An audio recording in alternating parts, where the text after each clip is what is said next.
तारिक पिया मुर्शिद पिया, तारिक पिया मुर्शिद पिया। वालेकुम हकीम साहब। वालेकुम अस्सलाम। खैरियत से हैं आप? अल्हम्दुलिल्लाह अल्हम्दुलिल्लाह। अच्छा, कुछ दिन पहले मैंने आपकी एक वीडियो देखी थी मुरादबे के हवाले से, तो उसके मुतालिक मेरे चंद सवालात हैं, अगर आप जवाब इनायत फरमा दें। जी आप बोलिए। अच्छा, पहला सवाल तो ये है कि मुरादबत को तो इंग्लिश में मेडिटेशन कहते हैं, एक और चीज़ आती है हिप्नोटाइज और मिसमैरिज्म, और ये सब की क्या मुरादबे ही की अकसाम? ये मुरादबे को कंट्रोल कर लेना और आँखों में इतनी ताकत ले आना कि वो दूसरी चीज़ को तो सिर्फ आँखों से देखने की कुव्वत से वो शीशा तोड़ दे या किसी भी चीज़ को उठा ले, क्या मुरादबे से भी ये मुमकिन है? बेशक मुराकबा ही बुनियाद है, हिप्नोटिज्म की भी और मिसमैरिज्म की भी और टेलीपैथी की भी। सही है ना बाजार में। अच्छा, ये चीज़ें जो होती है ना, ये इंसान सब कुछ करता है अपनी कुव्वत इरादी से, यानी कि अपनी सोच से।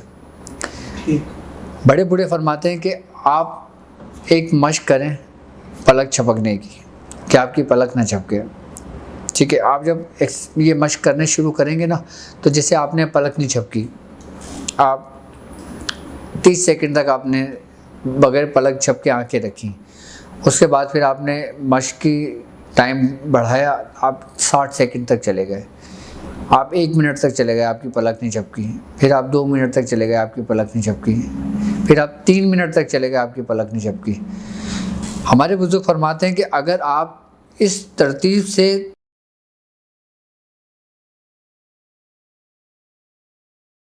तो आपको शैतान जिन्नात सब नज़र आने लगते हैं, यानी कि जो वो रूहानी कुव्वत है, जब वो दुनिया है ना जो हमारी नज़रों से ओझल है, वो हम पे ज़ाहिर होने शुरू हो जाती है। यानी कि आपने कुछ नहीं पढ़ना, आपने सिर्फ ये मश्क करना है। यानी कि अगर आप 10 मिनट तक इस चले जाते हैं ना, तो आपको ये चीज़ें महसूसात होने लगती हैं कि आपके इर्द गिर्द कोई है, कि आपके पास कोई बैठा हुआ है, कि आपके पास से कोई गुजरा है, कि आपके पास से कोई गुजर रहा है, या आपको आवाज़ें आनी शुरू हो जाती हैं। अच्छा, वो आवाज़ें आनी शुरू हो जाती हैं जो हमारे अपने अंदर की होती हैं, जो बाहर की होती हैं। एक आवाज़ तो वो है जो मैं बोल रहा हूँ, आप सुन रहे हैं, ये नहीं। अभी इस कमरे के अंदर हम 3 बंदे मौजूद हैं, अब हम 3 बंदे बोलेंगे तो हमें आवाज़ें हम 3 बंदों की ही होंगी, किसी चौथे बंदे की आवाज़ नहीं होगी। लेकिन जब इंसान वो मश्क करता है ना, तो इंसान को उन चौथी आवाज़ें आनी शुरू हो जाती हैं जो बाहर से आने लगती हैं। यानी कि इंसान का जो नर्वस सिस्टम होता है ना, यानी कि हमारे अंदर की जो पावर्स होती है, नर्वस सिस्टम होता है जो हमारे पूरे दिमाग और हमारी बॉडी को चला रहा होता है, वो उन चीज़ को कैप्चर करता है, अपने अंदर जब्स करता है, और वो जब्स करके जो ना हमारे दिमाग को पैगाम दे रहा होता है। जब हमारी पलक नहीं झपकती ना, तो उससे हमारा दिमाग स्ट्रांग हो जाता है। यानी कि अभी फ़िलहाल हमारा दिमाग अगर तकरीबन 1% काम कर रहा है, अगर हम बग़ैर पलक झपके इस पे रियाजत करें ना अगर, तो दिमाग हमारा 2% पे चला जाता है। अब जैसे जैसे दिमाग की कैपेसिटी बढ़ती चली जाती है ना, उसी तरतीब से इंसान के ऊपर इसरार खुलने लगते हैं।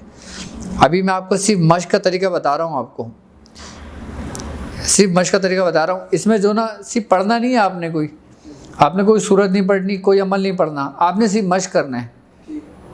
अच्छा, इसका बेहतरीन तरतीब मैंने अभी कुछ अर्से पहले एक वीडियो डाली थी, उसके अंदर एक मैंने जिक्र किया था कि आप डॉट लगा दें। इस डॉट की अहमियत आपको पता है कब चलेगी? कि जब आपको 1 साल गुजर जाएगा ये मश्क करते हुए, ये मुराकबा गुजर जाएगा, यानी कि आप मुझे सारी ज़िंदगी दुआएं देंगे सिर्फ। अच्छा, मैं आपको एक बात बताऊं, आप मुझे ये बताएं, जो योगी होते हैं वो क्या कोई चिल्ला करते हैं? नहीं। वो कोई पढ़ाइयाँ करते हैं? हिंदू होते हैं वो जब ज्ञान करते हैं तो क्या वो पढ़ाइयाँ करते हैं? जब वो ध्यान करते हैं तो क्या वो कोई अमलियात करते हैं? नहीं। मैं आपको एक बात बताऊँ, हिंदू मज़हब के अंदर ध्यान पे जितना फोकस किया गया है ना, ध्यान के बारे में जितना ज्ञान दिया गया है, किसी और चीज़ पे नहीं दिया गया। यानी कि हिंदुओं के अंदर यहाँ तक इस हद तक है कि योगी जो होते हैं ना, जो जोगी होते हैं वो पहाड़ों पे चले जाते हैं, जंगलों में चले जाते हैं और वो अपने आप को बैठ जाते हैं अच्छा वहाँ पे उन्होंने कोई चिल्ला नहीं करना होता, वो सिर्फ ध्यान देते हैं। किस चीज़ के ऊपर मैं आपको बताता हूँ। वो ध्यान देते हैं अपने अंदर पे। मैं आपको एक बात बताऊँ कि हमारे अपने अंदर जो ना 18,000 आलमीन है।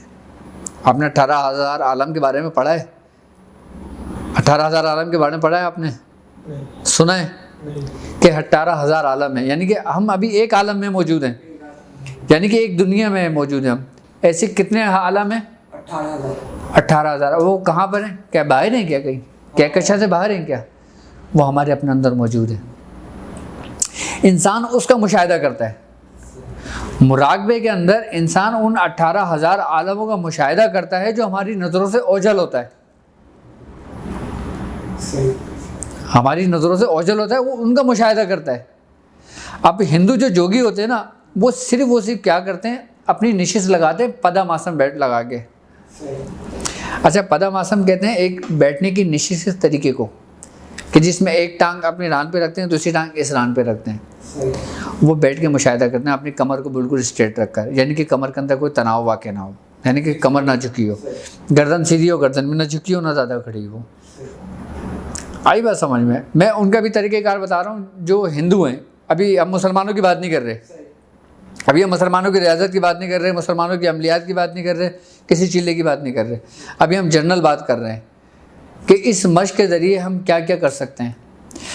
अच्छा, जब वो हिंदू होते हैं ना, तो वो जो जोगी होते हैं वो सिर्फ ये एक्सरसाइज करते हैं, आई बात समझ में, और अपना मुशाहिदा करते हैं। मुशाहिदा किस चीज़ का करते हैं? वो तमाम ख़यालात को, तमाम वसवसों को, तमाम दुनियावी आवाज़ों को बिल्कुल अपने अंदर से ख़त्म कर देते हैं। अब आप ये देखें कि जब वो बैठते हैं ना, जब वो इस चीज़ का मुशाहिदा करते हैं तो उनको अपने अंदर की आवाज़ आनी शुरू हो जाती हैं। हमारे एक गुरु है, उनका दादा गुरु उस्ताद थे हमारे, उनका नाम था गुरु सीताराम, ठीक है। उन्होंने एक दफ़ा मेरे उस्ताद को, मेरे वालिद मोहतरम को बताया था, हमारे पीर व मुर्शिद के मियाँ हुज़ूर को उन्होंने फरमाया कि मैं तुम्हें एक मश्क कराता हूँ, आप सिर्फ मेरी उस बात पे अमल करना और फिर आप अपने अंदर देखना कि क्या तब्दीली महसूस करते हो। उन्होंने कहा क्या? आपने फरमाया कि आप अपनी आँख को ऐसे बंद करें, अपने कान को बंद करें, कान ये देखिए, अंगूठे से आपने कान बंद किए, फिर आपने से आँख बंद की, फिर आपने से नाक बंद की, फिर आपने से मुंह बंद किया,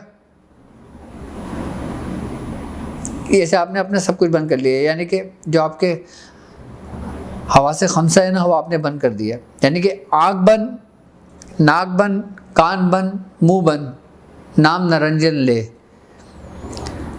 ये हिंदुओं का एक बड़ा मशहूर कौल है ये कि आँख बंद, नाक बंद, कान बंद, मुंह बंद, नाम निरंजन ले। अच्छा, निरंजन का मतलब होता है कि अल्लाह का नाम ले, यानी कि वो लोग अपने भगवान को कहते हैं कि नाम निरंजन ले, यानी कि सब कुछ बंद करने के बाद जो ना अपने रब का नाम ले जिसने तुझे पैदा किया है। अंदर के पट जब खुले, जब बाहर के पट दे, यानी कि अंदर की आवाज़ तुझे उस वक्त सुनाई देगी कि जब तू बाहर की आवाज़ों को बंद कर देगा। यानी कि बाहर दुनिया में कुछ भी नहीं है, सब कुछ हमारे अपने अंदर मौजूद है।